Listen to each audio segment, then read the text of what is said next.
الحمد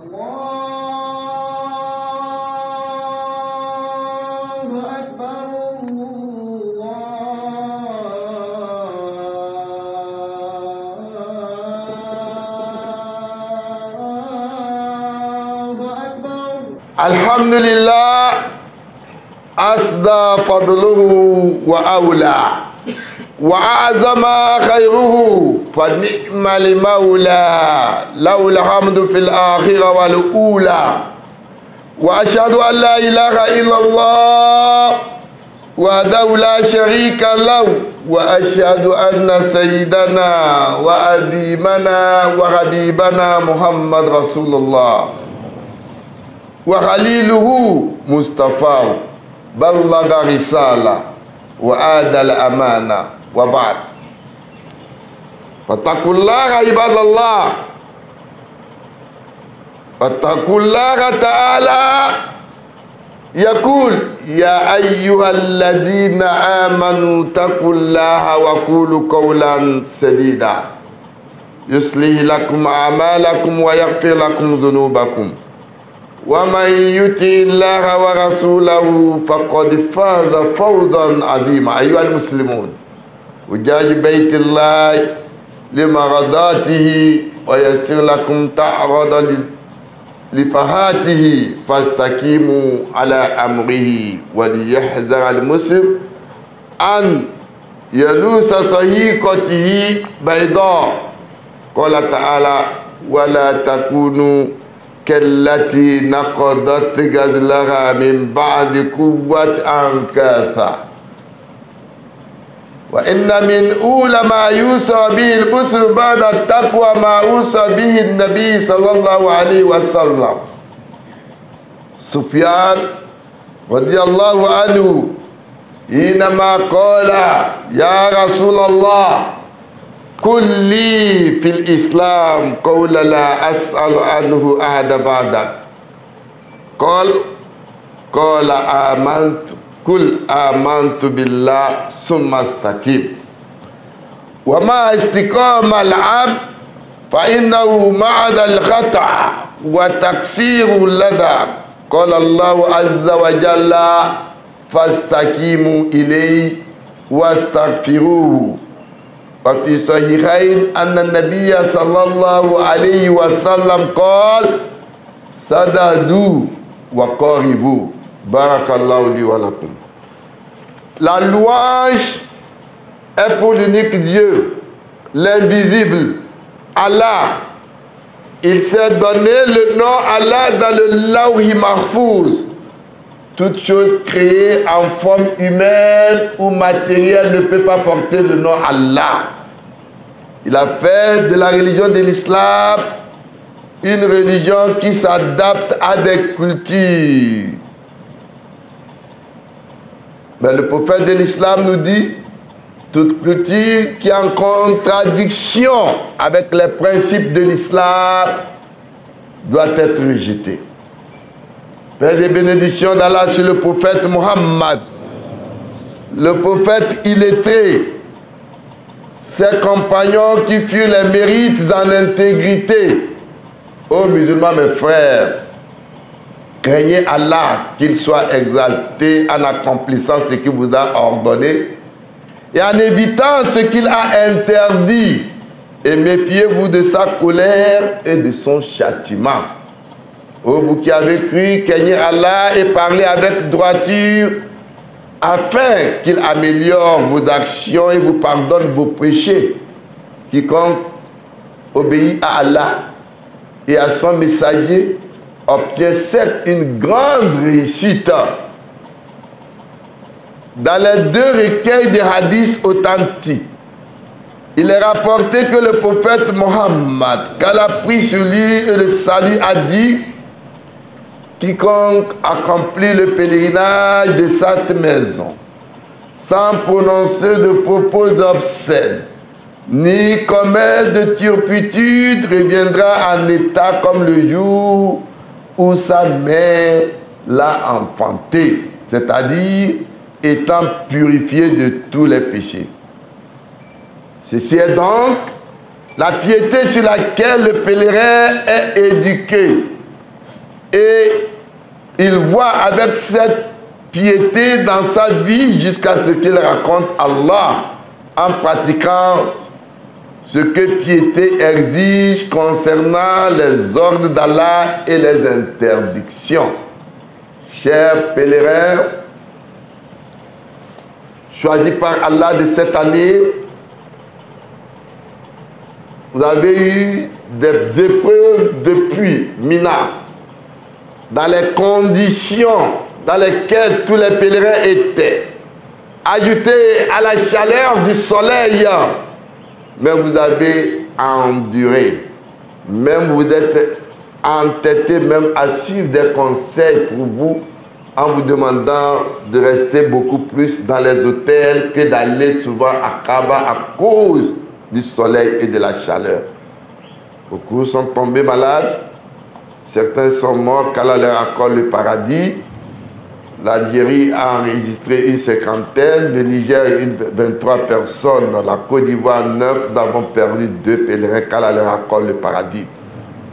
Mes frères, vous êtes revenus du pèlerinage.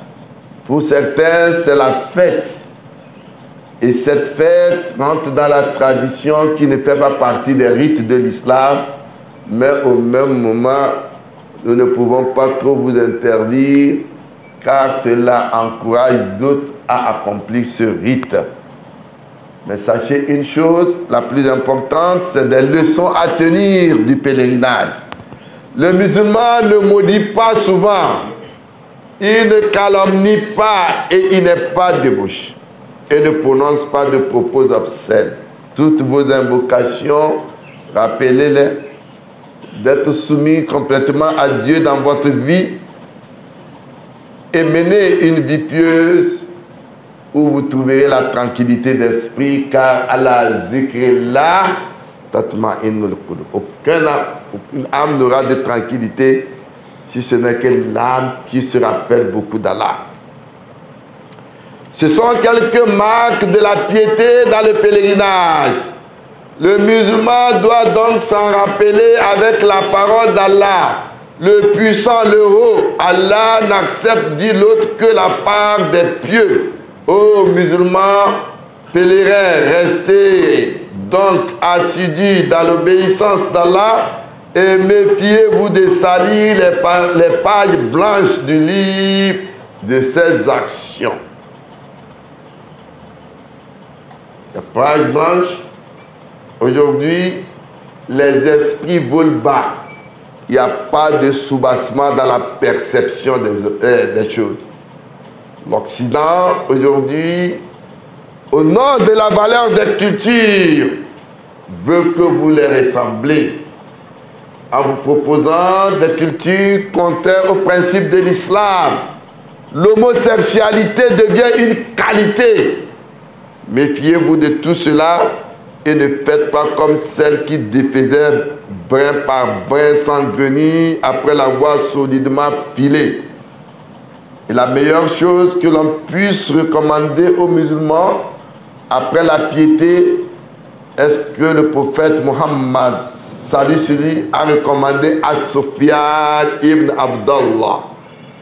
Qu'Allah soit satisfait de lui lorsque celui-ci dit: ô messager d'Allah, dis-moi une parole dans l'islam à propos de laquelle je n'interrogerai personne après toi. Le prophète dit: dis, je crois en Allah. La croyance en Allah est le soubassement de toute religion. Vous pèlerins, au cours de votre tawaf, que vous avez vu la maison, où vous avez été marqué, j'espère que vous avez pris l'engagement à partir de cet instant de ne plus croire à autre chose. La croyance en Allah voudrait dire que vous prenez Allah comme votre Dieu, comme votre protecteur. Vous n'allez rien craindre en dehors d'Allah.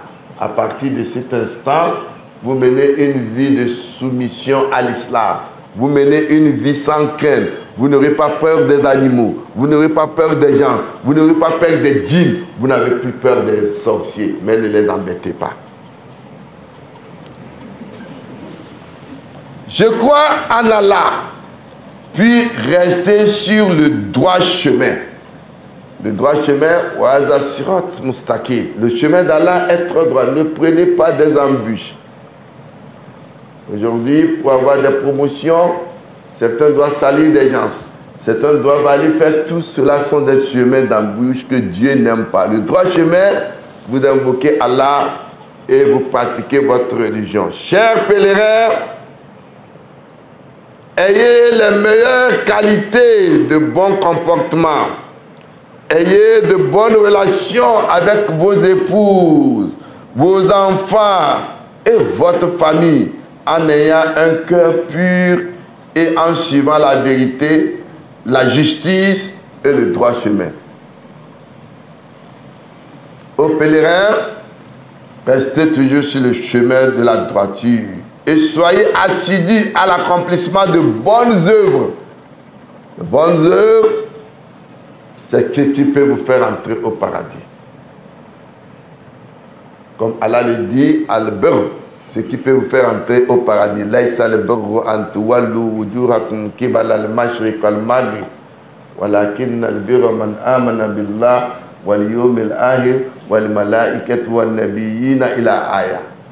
Ce n'est pas le fait de se prosterner du lever au coucher du soleil qui peut vous faire entrer au paradis. D'abord la croyance en Dieu, le jour du jugement dernier, aux prophètes, aux anges, et wasabirina fil ba'sa'i wa dharra'i wa hina al-ba's. Non seulement ça, Allah dit wal mawfuna bi ahdihi idha ahadu. Vous allez respecter vos engagements que vous prenez. Vous allez veiller sur les orphelins. Vous allez faire du bien. Tout ce qui rentre dans de bonnes œuvres. Habituez-vous à cette vie. Vous verrez que la meilleure vie est celle-là. Allah dit, bonne œuvre qui n'êtes pas dans... Il dit, soyez assidus à l'accomplissement de bonnes œuvres car vous n'êtes pas dans une demeure éternelle.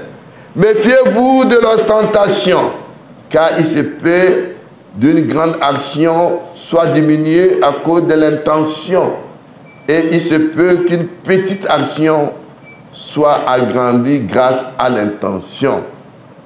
Que votre pèlerinage soit votre première ouverture et le début de votre naissance. Et adorer ton Seigneur jusqu'à ce que tu viennes, la certitude, c'est-à-dire la mort.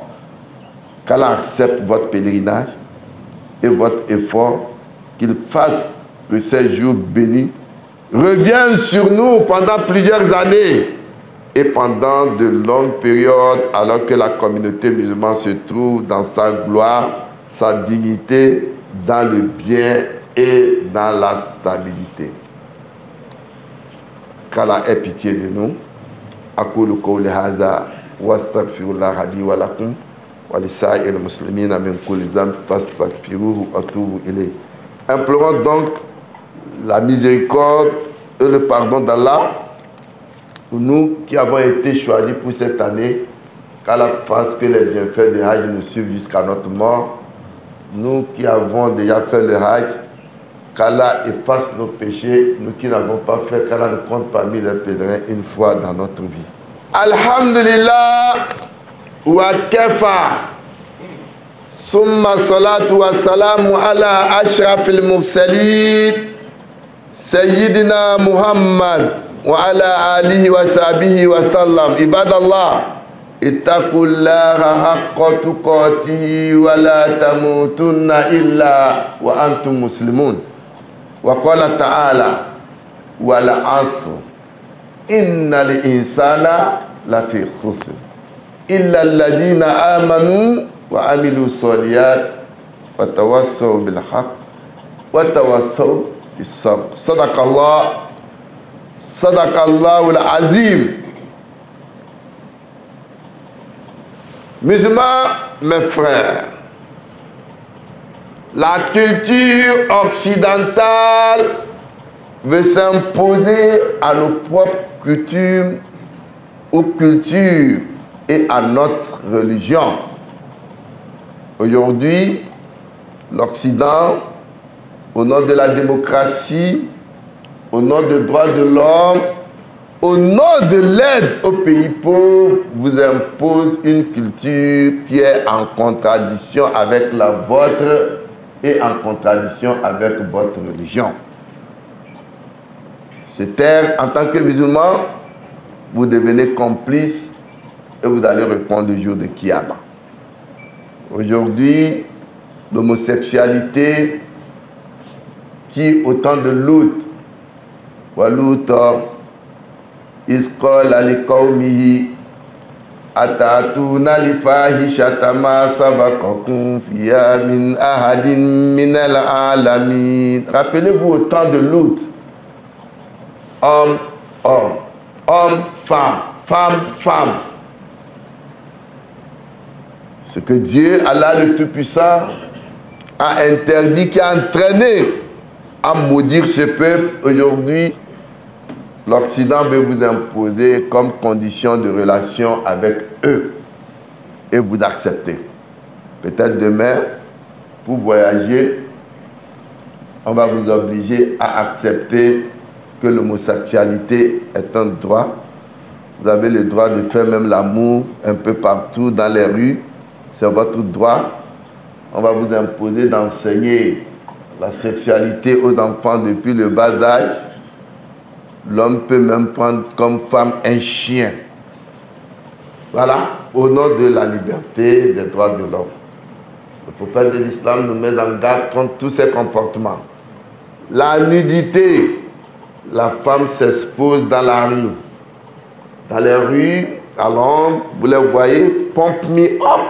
Non, à Stafla, aux États-Unis, vous voyez au bord de la route des femmes nues et qui réclament pump me up. Je dis, mais ça veut dire quoi? Ça veut dire quoi? Pump me up. En nudité, le prophète de l'islam dit, une femme qui expose sa nudité ou porte une tenue qui dessine sa forme ne sentira pas l'odeur du paradis. Quiconque sort dans le chemin d'Allah, la sueur et les épreuves de sa sortie feront qu'il ne sentira pas l'odeur de l'enfer et le Jahannama lui sera interdit. Le prophète de l'islam dit haïr trois choses. Ceux-là qui ne veillent pas sur leurs parents quand ils sont à l'âge avancé. Aujourd'hui, dans la culture occidentale, quand vous avez vos parents qui sont âgés, on les garde dans les maisons de retraite. Des années, c'est juste le téléphone. Alors, mes parents, comment ils vont? Le jour où ils décèdent, ils disent, ok, ça fait combien? Envoyez la facture et ils s'en foutent. La course vers la richesse, vers le pouvoir, vous distrait. Ceux qui ne prennent pas l'avantage du mois béni de Ramadan, ceux-là qui ne disent pas sallallahu alayhi wa sallam quand mon nom est mentionné. Le prophète dit, un homme intelligent est celui qui constamment pense et se prépare à la mort. L'intelligence, c'est pas ce que vous voyez. C'est tout comme un jour, un éminent intellectuel musulman qui avait regroupé les savants universitaires de définir ce que c'est que le Jahannama.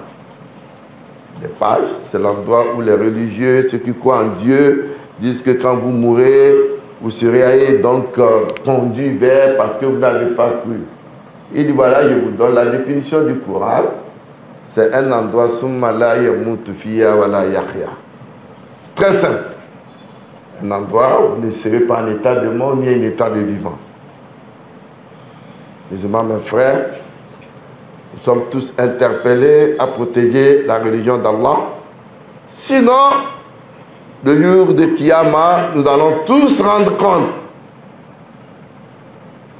Réfléchissez si cela vous arrive un jour, comme nous sommes en train de prier comme ça, où il y avait 1000 fidèles qui étaient surpris dans une mosquée, vous voyez 2 personnes qui sont rentrées.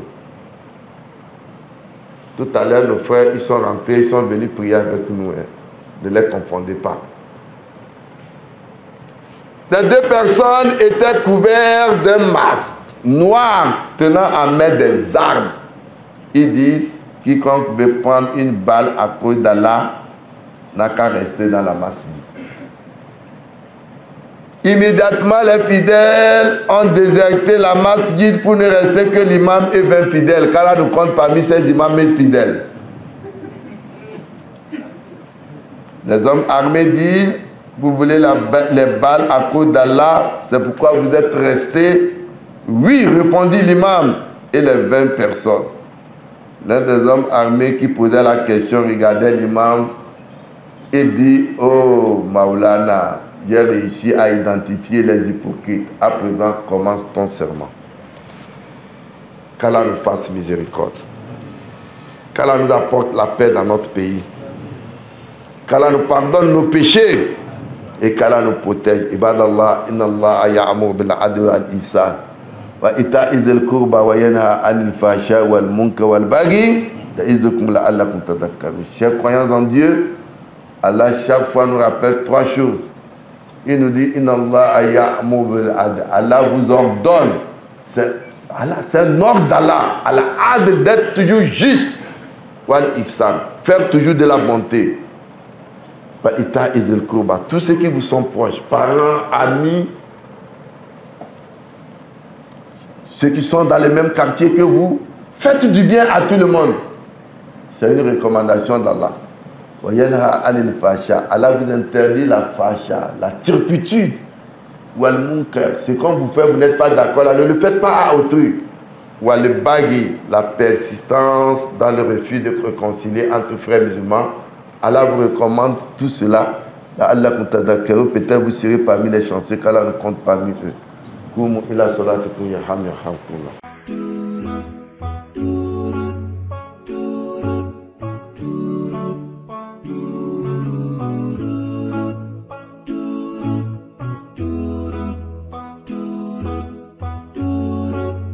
do